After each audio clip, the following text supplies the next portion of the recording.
Hey guys very good evening to all of you. कैसे हैं आप लोग? आशा करता हूँ आप सब बहुत बहुत अच्छे होंगे। तैयारी आप लोग का एकदम पूरा नेक्स्ट लेवल पे चल रहा होगा।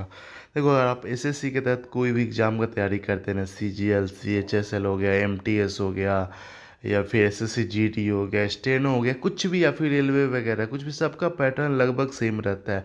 लेवल अप एंड डाउन रहता है, तो उसके लिए चिंता करने की ज़रूरत नहीं है। वो मैं सारा मिक्स कंटेंट लाता हूँ ताकि आपको कहीं से कोई दिक्कत ना हो, एकदम, है ना। हर एक तरह के क्वेश्चन का आपको प्रैक्टिस हो जाए। रोज़ का 10-12 क्वेश्चन एकदम रहता है, और ज़्यादा नहीं, 7-8 मिनट का सेशन रहता है, उससे भी कम का एकदम, है ना। कि बस आप लोग को ज़रूर देखना चाहिए, और ऑन द डेली बेसिस पे आप जब आप सीखोगे ना, तभी आपका स्कोर बेहतर होगा। चलिए, बस आप लोगों से रिक्वेस्ट है, सेशन के पूरा अंत तक बने रहना, और जो पहली बार देख रहे हैं चैनल को सब्सक्राइब इसलिए कर लेना ताकि रोज़ का नोटिफिकेशन वगैरह आपको मिलता रहे। सबसे पहले एक मोटिवेशनल कोट के साथ, देखो, छोटे छोटे कदम के महत्व को ना कभी कम मत समझो। देखो, यहाँ पे दो बंदा है ना, देखो, छोटा छोटा करके ही ऊपर चला गया है ना। और इस वाले बगल वाले में देखो, मतलब इतना ज़्यादा गैप है ना, लेकिन फिर भी ये नीचे ही है। इसलिए हमेशा छोटा छोटा कदम लेकर के एकदम पूरा आप ऊपर तक चढ़ जाना। वही छोटा छोटा कदम इस वीडियो के माध्यम से मैं लेता हूँ, है ना। चलिए, सबसे पहला क्वेश्चन ब्लड रिलेशन का, इसमें ये बताया गया ना, स्वर्णम है, ठीक है। स्वर्णम का परिचय देते हुए रानी कहती है कि वह मेरे मतलब रानी ने कहा कि वह मेरे पति, जैसे मान लेते हैं यहाँ पे रानी है, ठीक है, रानी के पति, ठीक, कोई पति, वह मेरे पति की, रानी ने कहा कि वह मेरे पति की पत्नी, मतलब मेरे पति की पत्नी से खुद पत्नी के बेटे, इसका कोई बेटा है, बेटे की क्या है, बहन है, ठीक है।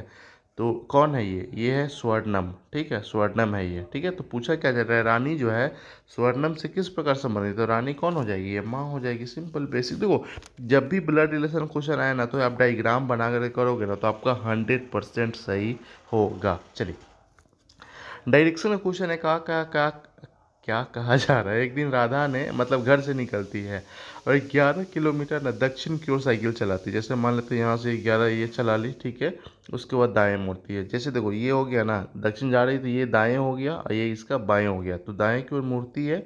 फिर 6 चली, ठीक है, 6 चली, दाएं मुड़ी और 6 किलोमीटर साइकिल चलाई, और दाएं मुड़ी, फिर से दाएं मुड़ी, ये 11 चली। मतलब तब जब ये 11 है, ये दोनों का मतलब ये मतलब जितना ये है उतना ये सेम है, ठीक है। 11 चलाई, और बाईं ओर मुड़ी, बाईं ओर मुड़ी, फिर से 11 चलाई।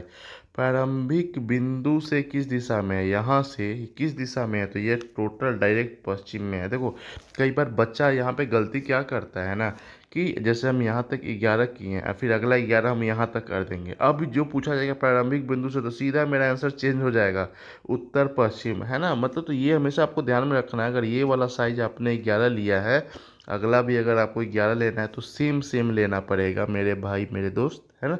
चलिए, आज शुक्रवार है, सही में आज शुक्रवार है? नहीं, आज शुक्रवार नहीं है, ठीक है।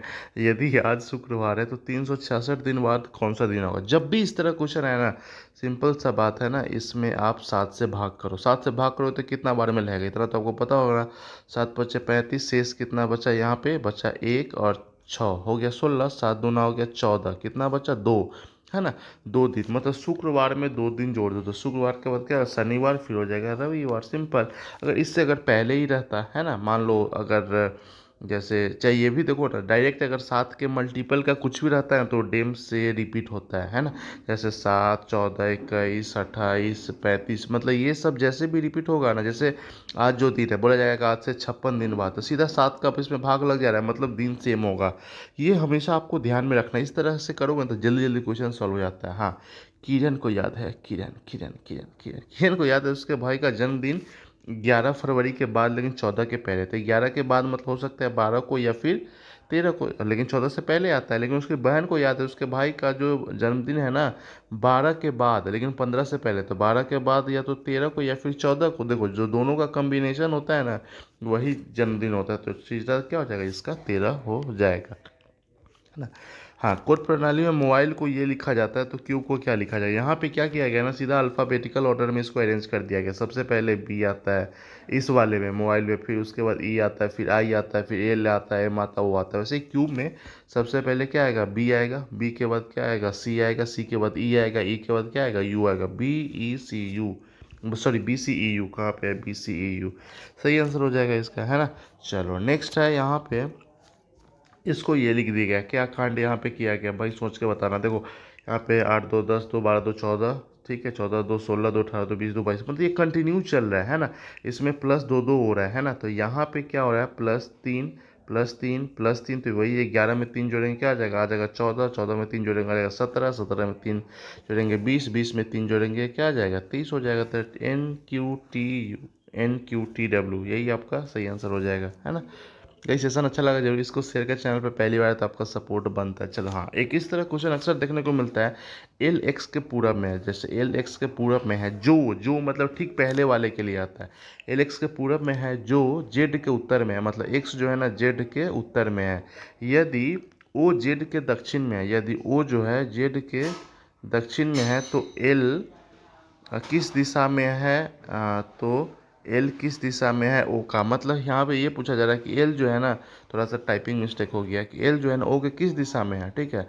तो देखो यहाँ पे अगर हम डायरेक्शन बनाते तो ये वाला आप उत्तर हो गया, ये वाला हो गया पूरब, तो इसका सही आंसर क्या हो जाएगा, उत्तर पूरब। लेकिन यहाँ पे ऑप्शन में है नहीं, तो इसलिए इनमें से कोई नहीं इसका आंसर हो जाएगा। मतलब यहाँ पे ये होना चाहिए कि एल के किस दिशा में ओ है, नहीं नहीं, एल किस दिशा, मतलब क्वेश्चन यार देखो, अगर सिंपल सा बात है, देखो यहाँ पे मैं एक चीज़ रेक्टिफाई कर देता हूँ। अगर क्वेश्चन आपसे पूछे जाए कि एल के किस दिशा में ओ है, तो ये पश्चिम दक्षिण हो जाएगा, या फिर ये पूछे एल जो है ओ के किस दिशा में है, तब ये हो जाएगा आपका उत्तर और पूरब, दोनों में से कुछ भी। कन्फ्यूजन क्लियर, यहाँ पे कुछ मिस्टेक हो गया है, ठीक है, इसलिए आपको हमेशा ध्यान में रखना है, ठीक है। नीचे दिए गए यहाँ पे चार दिया हो, चार में से तीन एक जैसा, एक सबसे हटके, जैसे A E I हो गया, E I O हो गया। यहाँ पे देखो इसमें सब वॉवेल है, लेकिन ये बंडा ना, बंडा लड़का वाला है, वॉवेल मतलब लड़की, सोच लो एकदम, है ना। लेकिन ये पूरा लड़का का ग्रुप है, JKL एकदम, है ना, कॉन्सोनेंट का सारा। चलिए सेकेंड वाला आपका सही हो जाएगा। हाँ, 11 PM को ना कैसे लिखा जाता है, 24 घंटा वाला घड़ी देखे हैं जो रेलवे स्टेशन पे लगा रहता है, ठीक है। तो 11 वहाँ पे नहीं बजता है, वहाँ पे क्या बजता है, 12 में 11 जोड़ दो, ठीक है, 12 में 11 जोड़ो तो क्या बचेगा, वहाँ पे कहेगा गाड़ी 23 बजे आपके स्टेशन से रवाना होने वाली है ना। चलिए पटना स्टेशन से चलो, पार्टनर में ऐसे कितने अक्षरों की जोड़ियां हैं जो आगे पीछे दोनों दिशा में है, ठीक है ना। देखो जब भी ये क्वेश्चन है तो फटाफट पेपर पे इसको नोट कर लो, PARTNER हो जाए, उसका लिख पेयर में लाना शुरू करो। देखो PQR, ठीक है, और उसके बाद ABCDE यहाँ पे हो गया, ठीक है। फिर उसके बाद RSTU भी नहीं, TU भी नहीं है, NOP नहीं है, IFG इधर उल्टा चलते, RSTU भी नहीं है, EFGHI नहीं है, NOPQR नहीं है, TU भी नहीं है, RST नहीं है, भी देखो कितना है, दो है, तो दो ऑप्शन हो जाएगा इसका, ठीक है। तरीका आपको यही अपनाना, ऑड वन आपको छांटना है। देखो ऑड वन में जैसे यहाँ पे 88 77 11, ये सब में ना 11 से भाग लग जा रहा है, ठीक है। लेकिन ये बेचारा अकेला बंडा है, इसको छांट दिया, इसमें नहीं लगता, तो यही आपको ऑड वन, तो कुछ भी हो सकता है ना।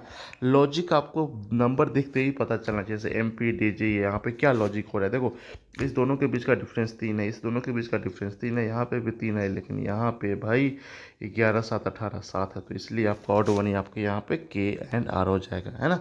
तो ये रहा छोटा सा सेशन, कैसा लगा आप लोग कमेंट में जरूर लिख के बताएं। जो पहली बार देख रहे हैं उनसे रिक्वेस्ट है चैनल को जरूर सब्सक्राइब कर ले। Bye bye, take care.